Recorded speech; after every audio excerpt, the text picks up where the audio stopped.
நேற்றும் இன்றும் என்றும் மாறாத இயேசு கிறிஸ்துவின் இனிய நாமத்தினாலே உங்கள் அனைவரையும் வாழ்த்துகிறேன். இன்று கர்த்தருடைய வழியை குறித்து நாம் பார்க்க போகிறோம். எகிப்திலிருந்து கானான் தேசத்திற்கு 3 வழிகளில் செல்லலாம். இஸ்ரவேல் ஜனங்கள் ஒரு தலைவனால் வழிநடத்தப்பட்டிருந்தால் இந்த 3 வழிகளில் அவர்கள் கடந்திருக்க கூடும். ஆனால் ஒவ்வொரு அடியிலும் மோசேயை வழிநடத்தும் தளபதியாக கர்த்தராகிய தேவன் இருந்தார். தேவன் ஒரு தனி நபரின் வாழ்க்கையிலோ சபையிலோ அல்லது எந்த ஒரு குடும்பத்திலோ அடியெடுத்து வைக்கும் போது சாதாரணமாக நடக்கும் காரியங்களில் கூட இயற்கைக்கு அப்பாற்பட்டவைகளை நாம் எதிர்பார்க்கலாம். தேவன் இஸ்ரவேல் மக்களை செங்கடல் வழியாக நடத்தி சென்றார். அதாவது எந்த ஒரு மனிதனின் கால் தடமும் இல்லாத பாதை அது. நீங்கள் ஒரு இக்கட்டான சூழ்நிலையில் சிக்கி தவிக்கும் போது எந்த வழியும் இல்லை என்று தோன்றுகிற தருணத்தில் கர்த்தரால் ஒரு வழியை உருவாக்க முடியும் என்பதை நினைவில் கொள்ளுங்கள். அவர் வனாந்திரத்தில் வழிகளை உண்டாக்கி அவாந்திர வழியிலே ஆறுகளை உண்டாக்குகிறவர். எந்த ஒரு கிறிஸ்தவனின் சாதாரண வாழ்க்கையை தேவன் தன் கரத்தில் எடுத்துக்கொள்ளும் போது அக்கிறிஸ்துவனின் வாழ்க்கை மிகவும் தனித்துவமாக இருக்கும்.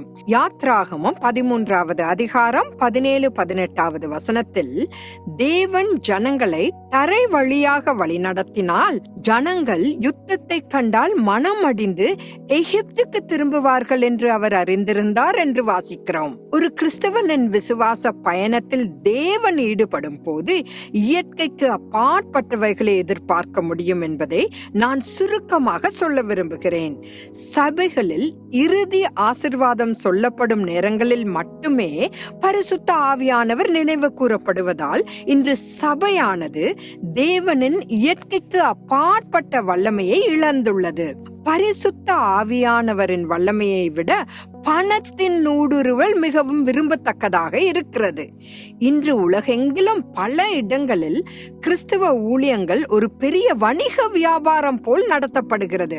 அவர்களில் பெரும்பாலானோர் ஆவிக்குரிய இலக்கை கொண்டிருக்கவில்லை.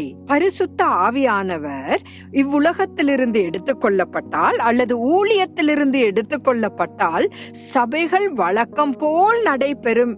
ஏனென்றால் பரிசுத்த ஆவியானவர் ஒரு வரமாக அல்ல, ஒரு விவாத பொருளாகவே பார்க்கப்படுகிறார். பணத்தை நம்பாமல் கர்த்தரையே நம்ப வேண்டும் என்று நான் ஒவ்வொருவரையும் ஊக்குவித்து முடிக்க விரும்புகிறேன். தேவன் உங்களோடு கூட இருப்பாராக. ஆமேன். வழி நடத்துவார் திசை அறிய நேரத்தில் எனக்காக அதிசயமா வழி உண்டாக்குவார்.